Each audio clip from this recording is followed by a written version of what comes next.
Hey guys, and welcome back for more political forecasting, analysis, and commentary. You can click that subscribe button on our YouTube channel. But heading into this one, I'm going to be talking about and doing a little bit of an analysis here on the 2018 Senate matchup here between Democrat challenger Beto O'Rourke versus Republican incumbent Ted Cruz, and why we feel it's possible for O'Rourke to pick up the upset potentially in the state of Texas. We're going to be going over some polling data, the primary results, kind of comparing some of these primary results to past Senate primaries, and also going a little bit more in depth into some of these pollings that we've been getting. So just to start off here at the top of the screen, you can see the two most relevant polls that we have in this race between O'Rourke and Cruz.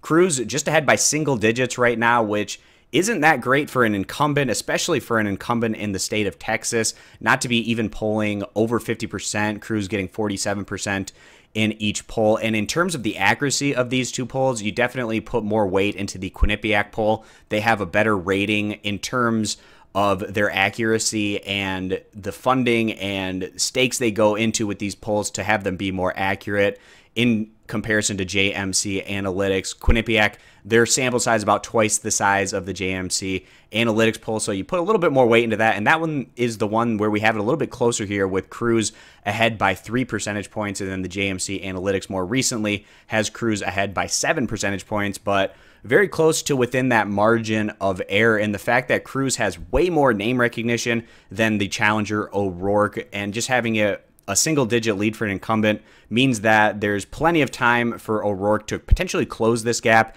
as he spreads the word about his message out there and gets a bit more name recognition, especially with the great funding that O'Rourke has been able to do with those small dollar donors. He's not taking corporate PAC money. Of course, Ted Cruz, the king of taking corporate cash, so it's kind of like the people's candidate here with O'Rourke, with the overwhelming small donations that he's getting against that corporate money on Ted Cruz's side. It'll be interesting to see how that dynamic plays itself out in this race. But going into the primary results, of course, you're going to get way less voters in a Democratic primary than a Republican primary in the state of Texas, but that still doesn't mean that it's bad news on the Democrat side. So as you can see, over 1 million votes cast here in the Democratic primary and about 1.5 million cast on the Republican side.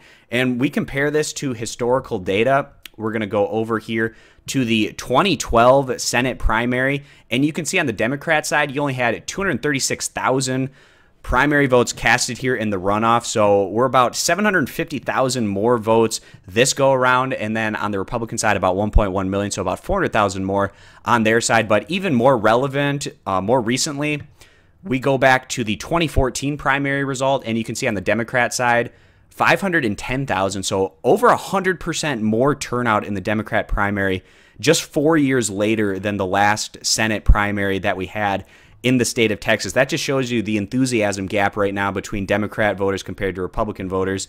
Let me go down to the, if I can find the Republican results here. All right, so here's the Republican results. You can see about 1.3 million votes, so about 200,000 more votes on the Republican side, so a slight increase there, but still nonetheless, Democrats definitely showing a little bit more enthusiasm on their side in terms of doubling their output in the primary, and that's just going to be the case probably more so in the state of Texas going forward as their demographics continue to shift, becoming more of a Hispanic population, which tends to vote more Democrat. So definitely see these numbers shifting more in a blue direction over the course of time. Still a very red state, but one that Democrats are targeting and trying to flip here down the line. And definitely in 2018 here in this Senate matchup, they have a chance to keep things closer, maybe even pull the upset. And we're going to go a little bit more into the polling data on why I feel like O'Rourke has a great chance here. So looking at favorabilities for an incumbent senator from their home state to be negative underwater in terms of their favorability is almost unheard of. Ted Cruz is one of the only senators in the country that has a negative favorability rating. You can see here it's negative 2 percentage points. So he has 42% favorable, 44% unfavorable. That's a very bad sign. You compare that over to O'Rourke, who doesn't have nearly the name recognition. And as a result, you see that no opinion on Ted Cruz's side is only 11%. Compared to 39% on O'Rourke's side. So that's a lot more people that he could potentially swing over to his side. And you see his favorable to unfavorable numbers, 35% favorable compared to 20% unfavorable. So a positive 15 percentage point spread there. So Cruz -2% in that favorability, O'Rourke positive 15%, and another big positive, like I said, is Ted Cruz.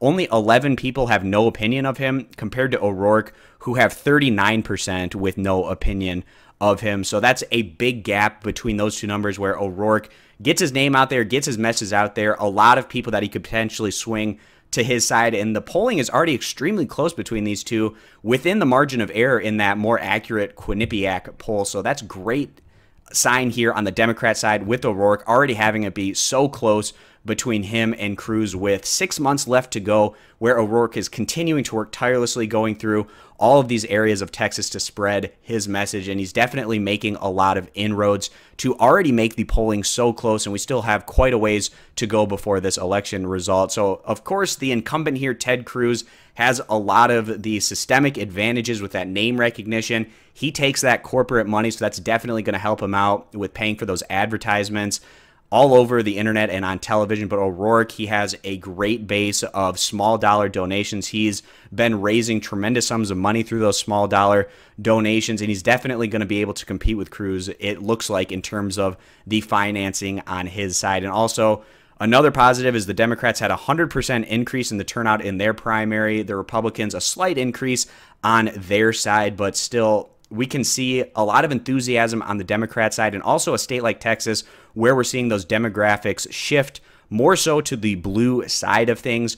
Wouldn't be surprised to see Beto O'Rourke be able to close the gap here with Ted Cruz, maybe even pull off an amazing upset win here in the state of Texas, where Democrats have not won statewide elections in quite some time. So that's kind of just a little bit of the analysis, going over some of the polling results, some of the primary results here, but nonetheless, a very interesting race, and one that we're going to keep our eye on as more polls continue to come out here in the coming months. So thanks, guys, for stopping on in. Subscribe for more, and we hope to see you in future videos. Bye.